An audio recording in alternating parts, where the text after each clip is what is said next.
Hello. How are you all tonight? It's fine. How many of you have heard of Henry VIII? Okay, everybody has. That's good.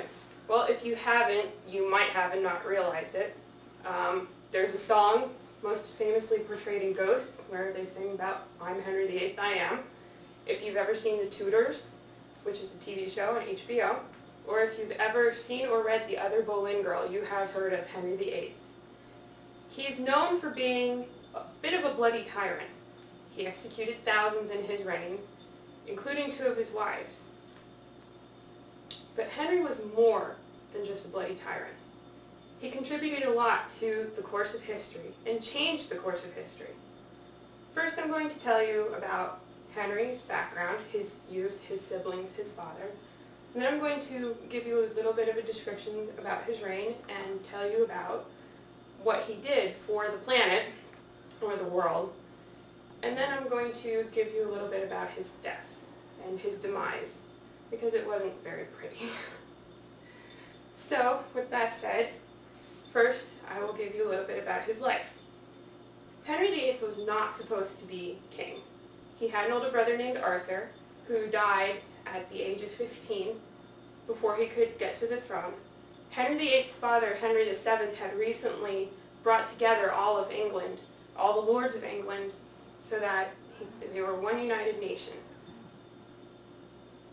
He also had 2 sisters that survived infancy, one named Margaret, one named Mary, who both went on to marry princes and kings and had lives and stories of their own. Henry was crowned just shy of his 18th birthday, so he was a very young king. Throughout his reign from 1509 to 1547, he had 6 wives. It was very well known that he beheaded 2 of them.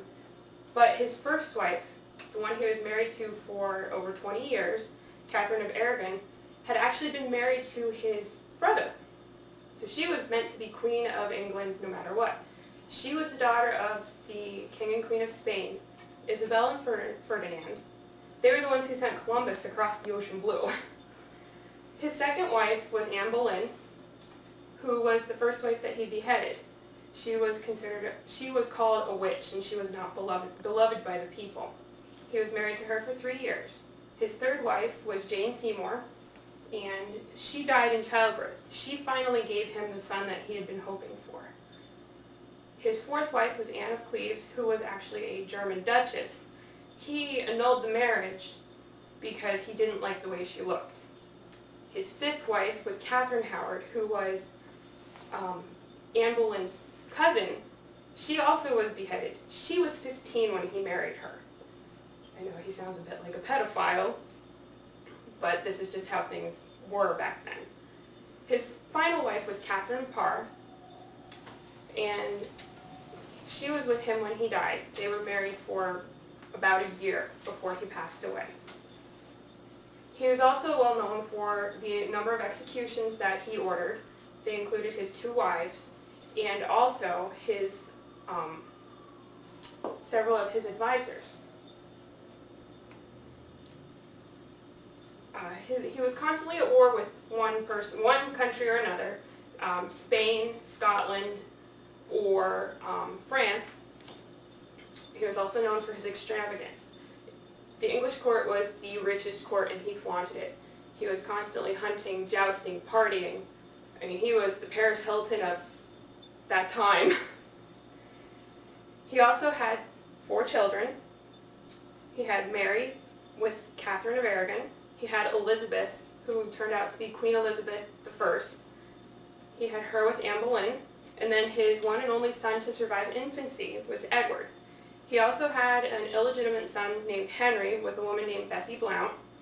And he possibly had 2 children with Anne Boleyn's sister, Mary. One of his biggest contributions to the world was his stance on theology. He created the Church of England, which also brought about the Reformation. Without Henry, we would all still be Catholic. But he was also greatly influenced by his wives in regards to religion. He volleyed between being a Protestant, Lutheran, and Catholic, depending on who he was married to and who was influencing him at the time. Henry's decline began when he was wounded in a jousting tournament. The wound never healed. It was in his leg. It was a pus-filled wound. It never healed. They used to put poultices on it and bandage it up, but they could never get it fully taken care of. Once that happened, he was slower, he wasn't as athletic, and that led to severe obesity because of his extravagant eating habits. The theory is that he was diabetic. He weighed almost 500 pounds or more when he died. And he was also rumored to be suffering from syphilis, which would explain the extreme paranoia that he suffered from when he was in his declining years. So that's a little bit about Henry VIII. I hope you could have gathered that he was more than a bloody tyrant. He did contribute to the world. He created the Church of England, and his daughter, Elizabeth I, was one of the most powerful women to ever sit on any throne.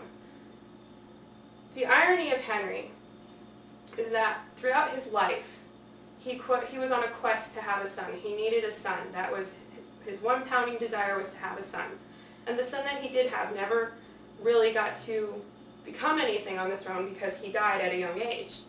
Once Elizabeth sat on the throne, one of Henry's daughters, she became the most powerful woman in the world for 40 years.